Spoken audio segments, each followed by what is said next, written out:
Hello again, guys. So, last episode was pretty exciting. We killed both the Ender Dragon and the Nether Star. The dragon, excuse me, the dragon egg is going to be used for an upgraded witchery altar that'll be at spawn for public use. The Nether Star, though, that's all ours. And I want an angel ring for creative flight. But actually, let's bring that back. For that, we need unstable ingots. Unstable ingots are made by an activated division sigil, so today we're going to do that. Now, I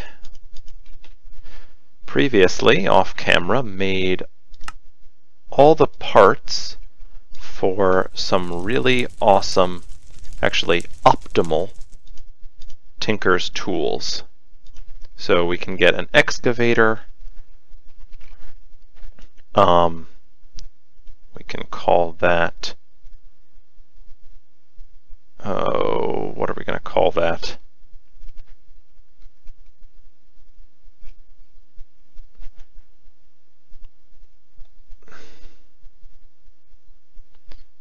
Oh, okay. This is terribly difficult.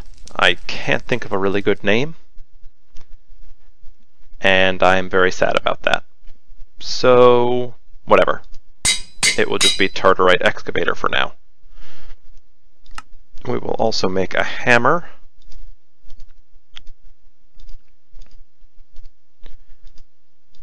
Bam. And a broadaxe. Each of these tools is Tartarite for the main head. That's, remember, that alloy of atlaserite and adamantium, maybe? I don't entirely recall. They have platinum for the plates. Platinum is very fast mining, but it doesn't have very high durability. So because it's fast and we're using a high durability tool head, it'll work out pretty well. We're using a binding, a paper binding, and a tough rod of thaumium to add extra modifiers. That's actually the same way I made my scythe, which you may have seen me use yesterday, but I didn't show you how I made it. But it's the same thing. It's paper,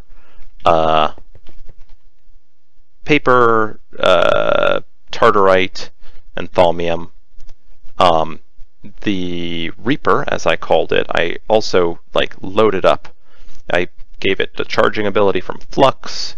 It's got quartz to make it do more damage, and then I give it lapis so that it has plenty of luck on it, so that we can get lots of loot from mobs we kill with it. And I made a scythe because it hurts mobs in a 3x3 area, which I think is going to be really, really useful for those, what are they? The roguelike dungeons. Okay, and we almost need to go use our division sigil. I've got almost everything set up. The reason I came back here is because we need to get one very important modifier on our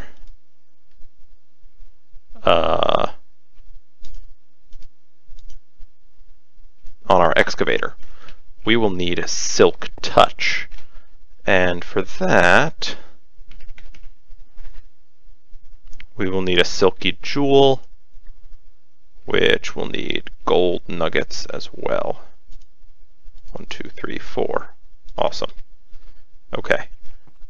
So if we open this up, we can get our 4 of those, make a silky gem, which we use in Tinker's Construct, like so, to put the Silk Touch modifier onto a Tinker's tool. So now our excavator has Silk Touch. So let's head over to where I set up. You can see my enchantment table down here. Bam.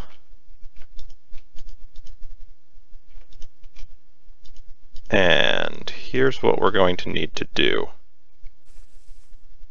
We've got our division sigil. Oh no. Darn. That took us too long. It's too late. Okay. I will... That's weird. I didn't think I took that long. Huh. Okay. I'm going to wait until it's midnight of, I guess, tomorrow night. And then we'll be back to do this ritual. Okay. I'm still waiting for it to be night. But I thought I'd show you something as I was crafting it. I recently read about the Spectre key. Oh good, server drama. That can wait for a second. So, this is some of that ectoplasm we've gotten previously, some iron ingots. Now, if we take one, add it to the stick, we get a Spectre key. Let me show you what this does.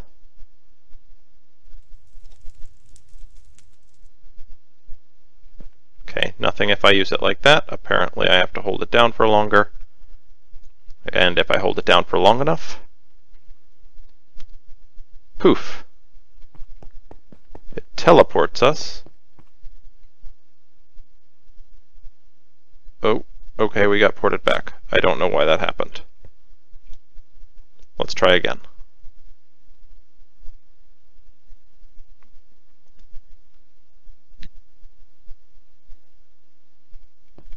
Okay, so into our own little room here for a brief time. I'll have to look into why that's happening. But anyway, yeah, we have our own little room there. That's our own private dimension. And I'm going to deal with the server drama now. And I will be back in a second. I'm probably going to move a lot of my stuff to that dimension. Probably off camera then. Anyway, see you in a second. Here it comes, everyone. The moment that I have been waiting for.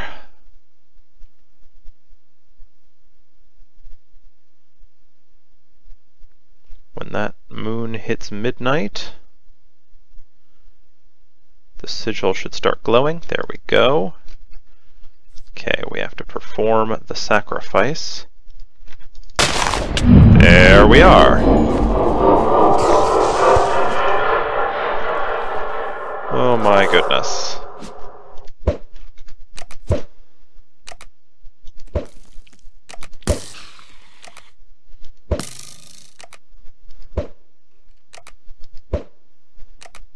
Okay. Now, as long as we get at least one piece of that, we're good.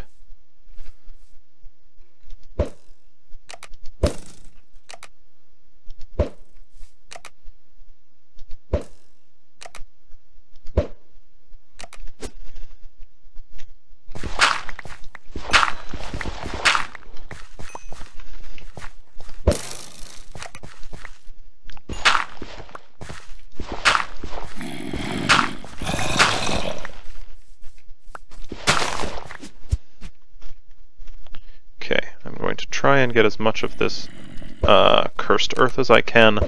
The cursed earth is a super useful material. Luckily our crossbow is one hit, one kill.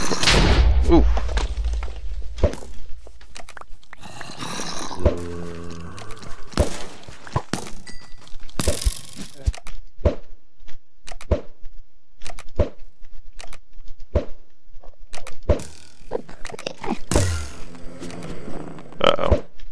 These mobs are buffed. Mobs that spawn on cursed earth always are. So aggroing that Enderman was a bad idea. Okay, we've got a bunch of cursed earth. We're going to be okay.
Wow, okay.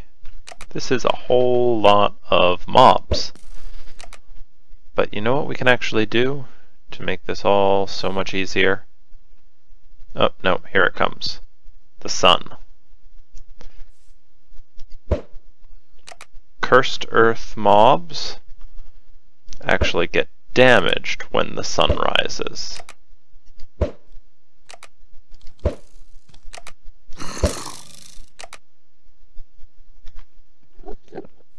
We used a lot of our bolts.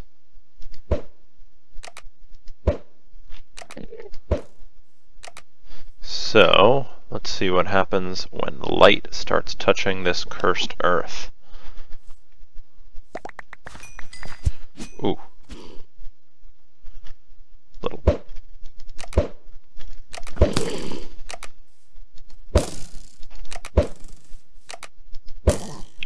Wow, crazy little guy.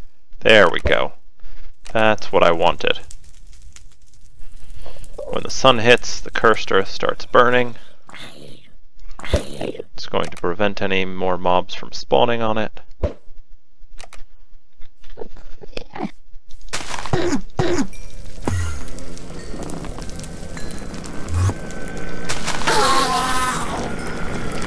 And we got the Enderman. Of course, we started a grass fire, which is not optimal, I guess.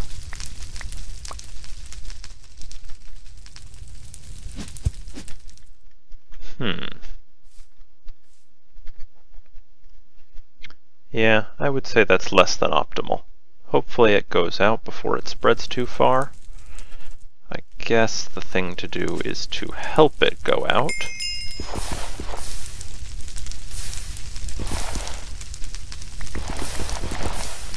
Okay, to do that we'll go around the edges.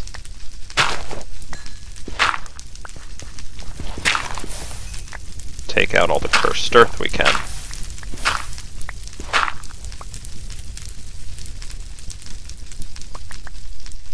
Okay, just do one of these, at least until we get this under control. So yes, you can see that cursed earth can be a real hassle when it first gets made, but unless you are foolish enough to make it underground, you are not in danger of it consuming your world.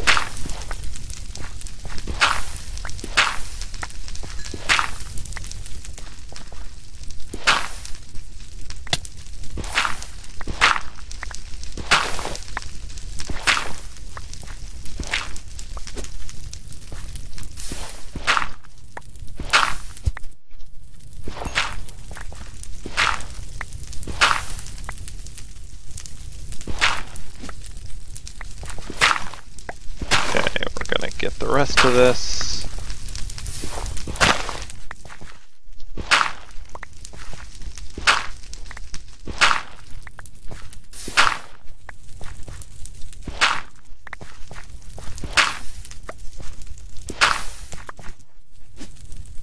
And hooray!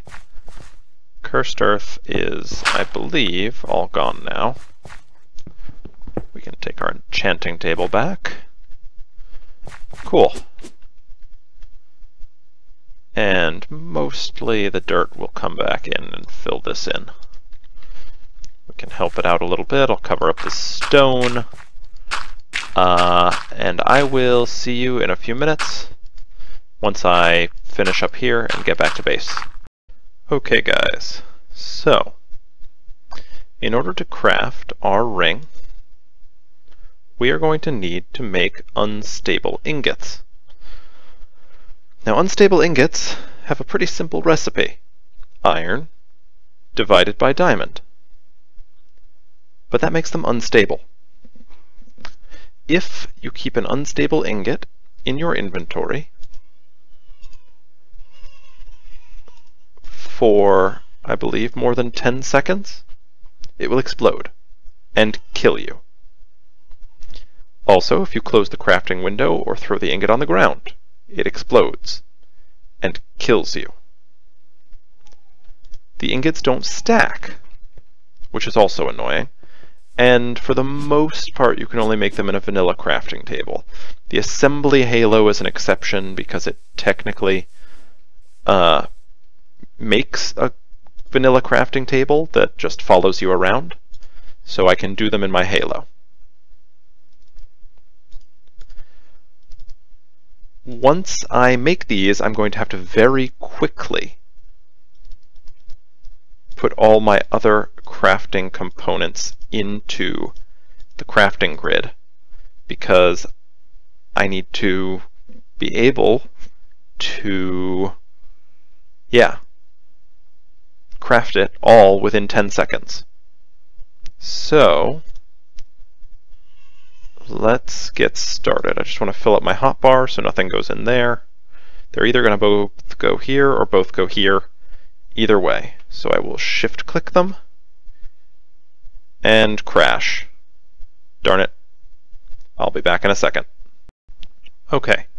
I suspect my problem was I was using the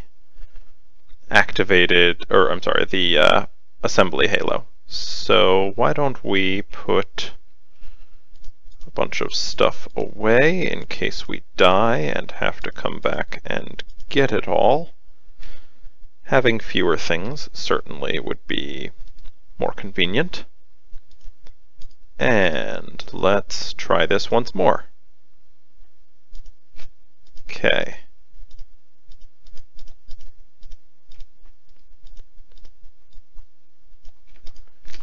Yes! That was close. But now, we have creative flight. And we take no fall damage. Let's just double check on that bit. Okay, we would definitely take fall damage from here normally. Yep.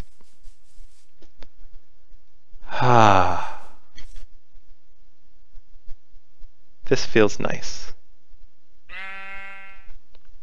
Creative mode flight. We just have to have the ring in our inventory. Let's just check. If we were to pick the ring up, we only have a moment before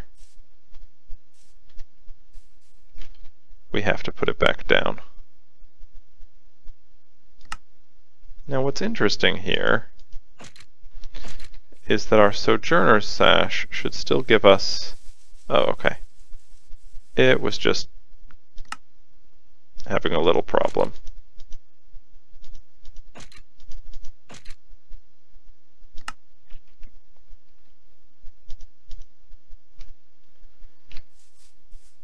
Okay. Awesome. Now, what does this mean for us? It means that we actually want dark boots that don't have the jump ability,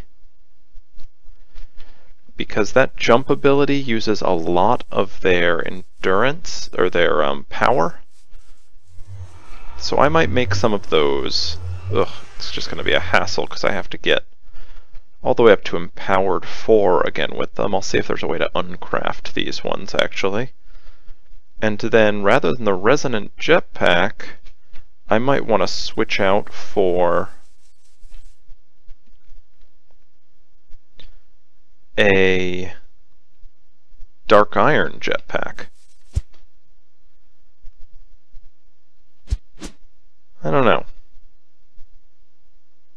Seems like I have some options now. But I'll take care of most of that off camera. For the time being, there's something else I have wanted to be doing, or wanted to do, forever. And it is time we try it. So, okay, we also won't need a hang glider. Cool. Okay. As you can see, I made a bunch of things that are going to be needed for this. One of them is solarium. Okay, recipe for solarium is in the alloy smelter, just a soul sand and a gold ingot. So what I want to do with this is open up the crafting table and go to the splice and slice. So I think it goes a little something like this. Nope. Oh, okay. And bam. This guy is pretty neat. It is from EnderIO, and up here we'll actually need more shears or an axe. We'll put shears for now. And also going to put a capacitor, because I think I had some more. Yes, double layer capacitor. So it'll do its work faster. And we can see that this has a bunch of recipes for making different things that basically use heads. What I want here is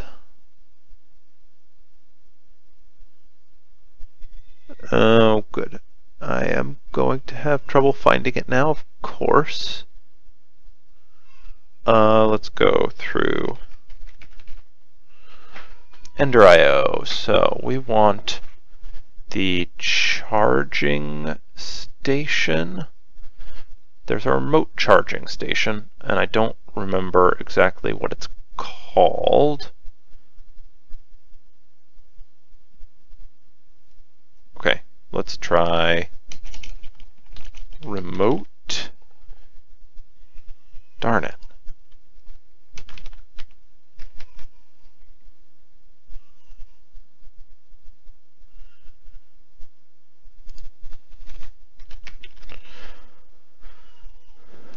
Okay, actually looking at EnderIO.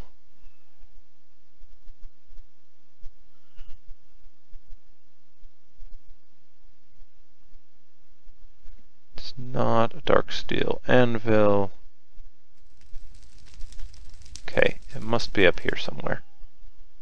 Apologies that I do not have this.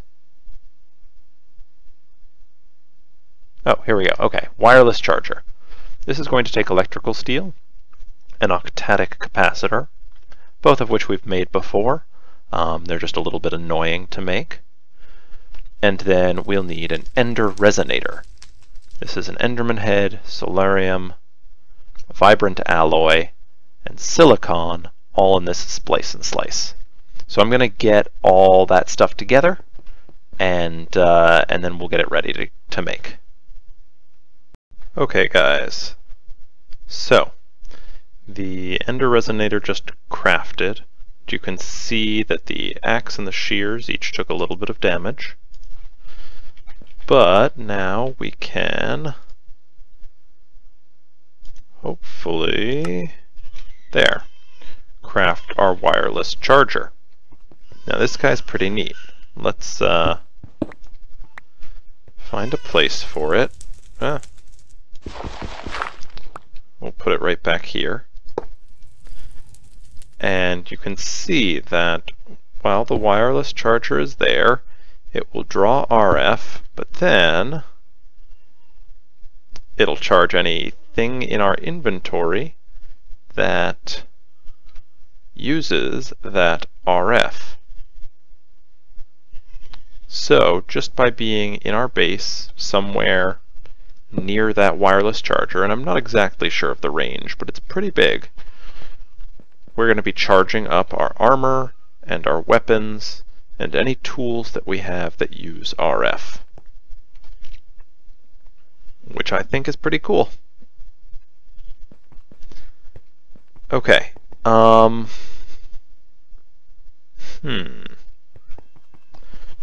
I guess one last thing that we can look into that we need to really get started on is applied energistics. Okay, there are only a few things we need to get started with this. So let's take a look. What we're going to need includes an ME drive. Okay, so this cable needs fluix crystals, quartz fiber, okay, and then we're going to need, okay, one of these. Okay, so here's how we're going to do this. We're going to start this episode with learning how to craft fluix crystals. 1 charged Certus quartz plus 1 nether quartz plus redstone dust into a puddle gets us fluix crystals. So let's find where our charged Certus quartz went. There's regular Certus quartz.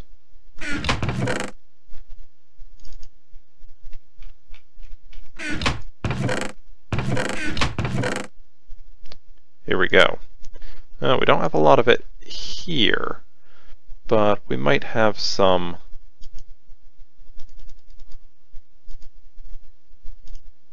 stored away somewhere else. Okay, and redstone dust. Now we just need to find a puddle.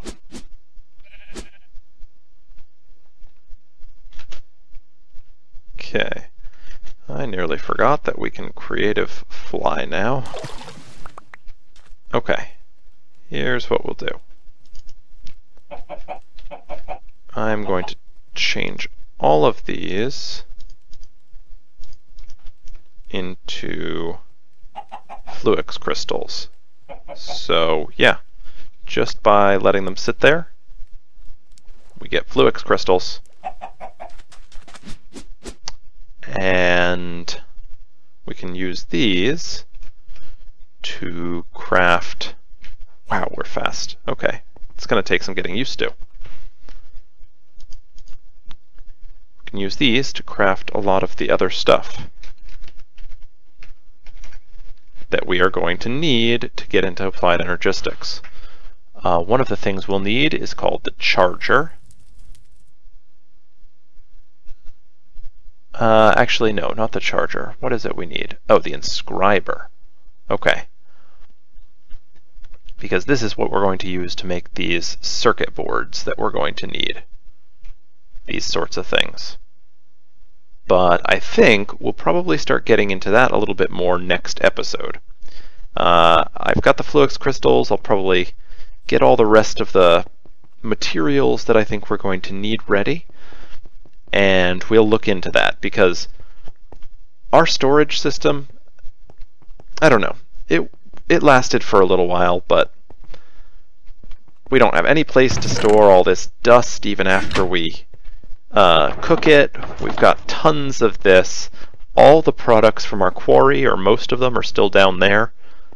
And I don't know, it's really just taking up too much room. It's not good enough. I figure what we'll do, probably, between this episode and next, I'll also go into my Spectre room, and move a bunch of our machines here. Actually, I'll probably even put up walls, because I don't really like looking into other people's Spectre dimensions over there. Someone just has an ore and a chest. That's really weird. But yeah, I'll make this a nice and cozy room, and we can put some of our machines in here, and all sorts of other stuff. This is where we'll put our AE system, I think, for now, until we build our base, and then we can keep it there. Okay, that's it for this episode. Hope you enjoyed it. I'll see you again next time.